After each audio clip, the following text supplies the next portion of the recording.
नमस्कार दोस्तों, target with PS Parihar channel में आपका स्वागत है।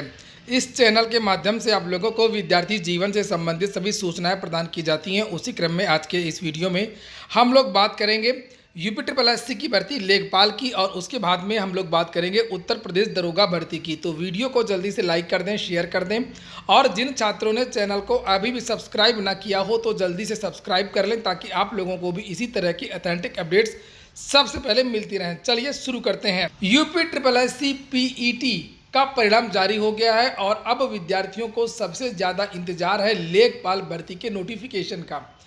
मैंने आप लोगों से पिछले वीडियो में ये बात बताई थी कि पहले स्वास्थ्य विभाग की भर्ती का नोटिफिकेशन आएगा और तुरंत ही लेखपाल भर्ती का भी नोटिफिकेशन आने वाला है। पूरी संभावना है कि लेखपाल भर्ती का जो नोटिफिकेशन है वो जारी हो जाएगा। इसके लिए प्रक्रिया तेज हो गई है। परिणाम आते ही इसके संबंध में आज एक नोटिस जारी हुई है, जिसे आप लोग यहाँ पर देख सकते हैं। और ये नोटिस है रिक्त पदों के संबंध में। ये देखिए, यहाँ पर 28 अक्टूबर की डेट पड़ी हुई है। कुल मिलाकर के पीईटी का परिणाम आते ही लेखपाल की जो प्रक्रिया है वो आगे बढ़ चुकी है, और बहुत जल्दी लेखपाल भर्ती का भी नोटिफिकेशन आपके सामने होगा। यहाँ पर देखिए लिखा है कि आयुक्त एवं सचिव राजस्व परिषद उत्तर प्रदेश अनुभाग 4 समस्त मंडलायुक्त उत्तर प्रदेश लेखपालों के रिक्त पदों हेतु चयन वर्ष 2017, 18, 18, 19, 19 और 20 के अध्याचन प्रेषण विषयक। आप अवगत ही हैं कि प्रदेश के समस्त मंडलायुक्तों से लेखपाल पद के चयन वर्ष 17, 18, 18, 19 और 19, 20 के श्रेणीवार रिक्त पदों का अधियाचन प्राप्त करते हुए रिक्त पदों का अधियाचन उत्तर प्रदेश अधीनस्थ सेवा चयन आयोग विभूति खंड गोमती नगर लखनऊ को प्रेषित किया गया है। सूच्य है कि उत्तर प्रदेश लेखपाल सेवा नियमावली 2006 यथा संशोधित के नियम 4(3) में उल्लिखित कि लेखपालों का संवर्ग मंडलावार होगा और मंडलवार सदस्य का आवंटन राज्य सरकार द्वारा किया जा सकेगा, परंतु यह यहाँ पर लिखा कि नियुक्त प्राधिकारी किसी रिक्त पद को बिना भरे हुए छोड़ सकता है या राज्यपाल उसे स्थगित कर सकता है। तो बहुत सारी बातें यहाँ पर लिखी हुई हैं। लेखपाल का चूंकि जो कैडर है वो अब मंडलवार कर दिया गया है। पहले इसका जो जिला स्तर का कैडर हुआ करता था, इसीलिए लेखपाल की जो भर्ती होती है, लेखपाल का जो पोस्ट होता है, उसमें ट्रांसफर को लेकर के बहुत ज़्यादा समस्याएं होती हैं। अब मंडल स्तर पर तो होने लगा है, लेकिन स्टेट लेवल पर अगर ट्रांसफर करवाना है तो नहीं होता है। इसकी मांग लगातार लेखपाल संवर्ग कई दिनों से कर रहा है। ज़्यादातर जो लेखपाल होते हैं उनका पूरा जीवन एक ही मंडल में व्यतीत हो जाता है। तहसीलों में बड़े आराम से ट्रांसफर होता रहता है।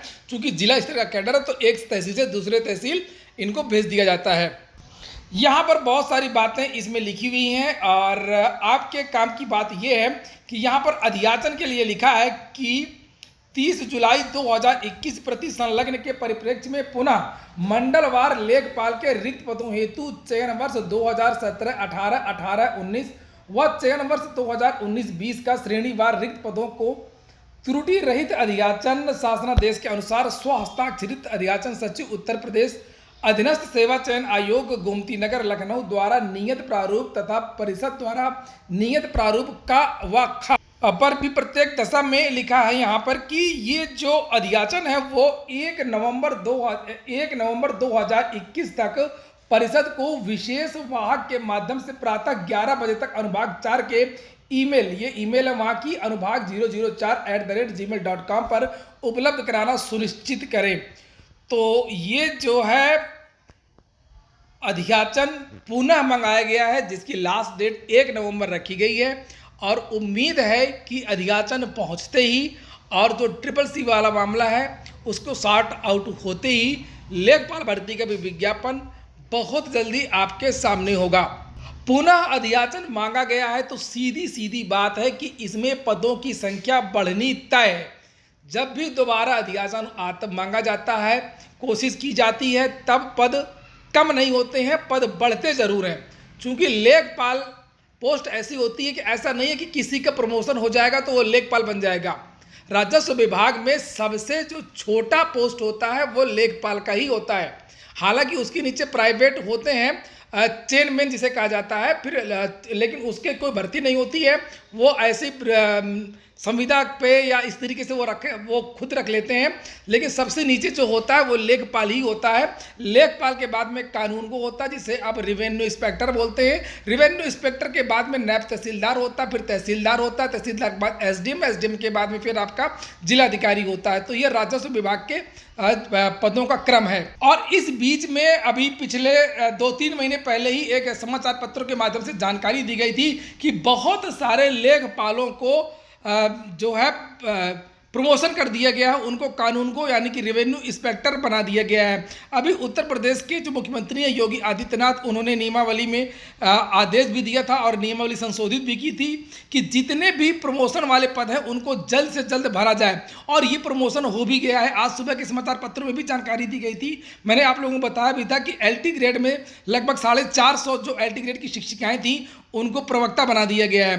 तो चाहे LT ग्रेड का मामला हो, चाहे पुलिस विभाग का मामला हो, चाहे वो राजस्व विभाग का मामला हो, सभी विभागों में ये प्रमोशन हुआ है। और इसी तरीके से कुछ जो पद हैं वो प्रमोशन के द्वारा जो लेखपाल के खाली हुए हैं। अब चूंकि जो कानून की जो भर्ती पहले हुई थी 2014 में 15 में, वो अब भर्ती नहीं होगी। राजस्व बहुत सारे विद्यार्थी पूछ रहे थे, तो मैं स्पष्ट कर दूं, चूंकि नियमावली में अब संशोधन कर दिया गया है, वो आखिरी भर्ती थी। अब जितने भी राजस्व विभाग के ये कानूनगो की जो पोस्ट होती है वो लेखपाल के द्वारा ही भरी जाती है। हालांकि प्रमोशन इनका बहुत बाद में होता है, लगभग 20 साल 25 साल एक लेखपाल को लग जाते हैं कानून को बनने में। और ऐसा भी नहीं है कि कानून को बहुत ही ज़्यादा मलाईदार पोस्ट है।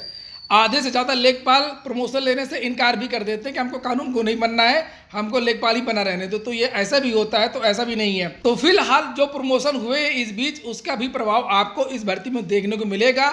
और हो सकता है कि लगभग 700-800 जो पोस्ट हैं या 1000 पोस्ट हैं वो कम से कम बढ़ सकती हैं इस भर्ती में। तो बहुत बड़ा मौका है आप लोगों के लिए। मैं बता दूं एक बार कि लेखपाल की जो भर्ती है एक बड़ी भर्ती है, क्योंकि पदों की संख्या काफ़ी होती है और रोज़ रोज़ ये आती नहीं है।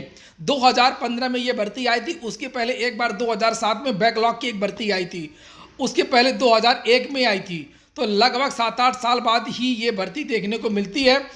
अब बात कर लेते हैं दरोगा भर्ती के बारे में। विद्यार्थी बहुत ज़्यादा कन्फ्यूज हैं, क्योंकि रोज़ नोटिस जारी हो रही हैं, इसलिए मैंने आप लोगों के लिए परसों एक वीडियो भी बनाया था। मैंने भर्ती बोर्ड में बात भी की थी 12 तारीख के लिए जो नोटिस जारी हुई थी। तो उनका ये कहना था कि अभी ऐसा कोई प्रोग्राम नहीं है, जो भी चीज़ें होंगी वो वेबसाइट के माध्यम से जारी कर दी जाएंगी और काफ़ी पहले विद्यार्थियों को बता दिया जाएगा, पर्याप्त समय दिया जाएगा एडमिट कार्ड डाउनलोड करने का। और 12 तारीख वाली नोटिस के लिए उन्होंने इनकार किया। उसके बाद मैंने बहुत सारे परीक्षा केंद्रों पर बात की है जहां पर परीक्षा होती हैं और पिछली बार हुई थी। तो परीक्षा केंद्रों ने ये बताया मुझको कि कुछ परीक्षा केंद्रों में ईमेल्स आई हैं। ईमेल्स 12 तारीख के लिए भी हैं और ईमेल्स 17 तारीख के लिए भी हैं। तो जो 2 विद्यालय हैं प्रयागराज में, वहाँ पर 17 नवंबर से मांगी गई है डेट। तो ऐसा नहीं है कि 17 नवंबर से परीक्षा हो ही जाएगी या 12 नवंबर से परीक्षा हो ही जाएगी। वहाँ से प्रस्ताव बनाकर भेजा जाता है कि हम लोग जो है 12 तारीख से परीक्षा करवाना चाहते हैं, 17 नवंबर से परीक्षाएं करवाना चाहती हैं। तो अगर ये सुविधाएं होनी चाहिए तो ये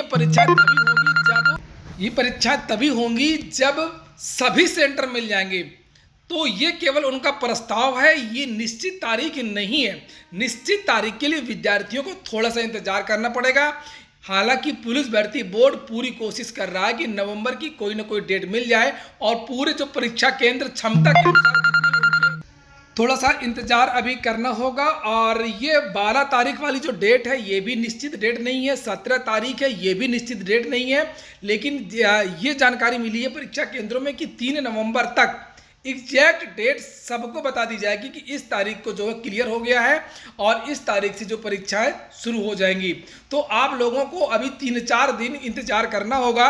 अगले सप्ताह या तो भर्ती बोर्ड के द्वारा ही या तो आपको मेरे चैनल के द्वारा दरोगा भर्ती की जो परीक्षा तिथि है उसकी जानकारी दे दी जाएगी। तो ठीक है दोस्तों, ये हो गया आज का वीडियो। अगर आपको अच्छा लगा हो, आपके काम का हो, तो लाइक अवश्य कर दें। जिन छात्रों ने चैनल को सब्सक्राइब ना किया सब्सक्राइब कर लें। पूरा वीडियो सुनने के लिए बहुत बहुत धन्यवाद।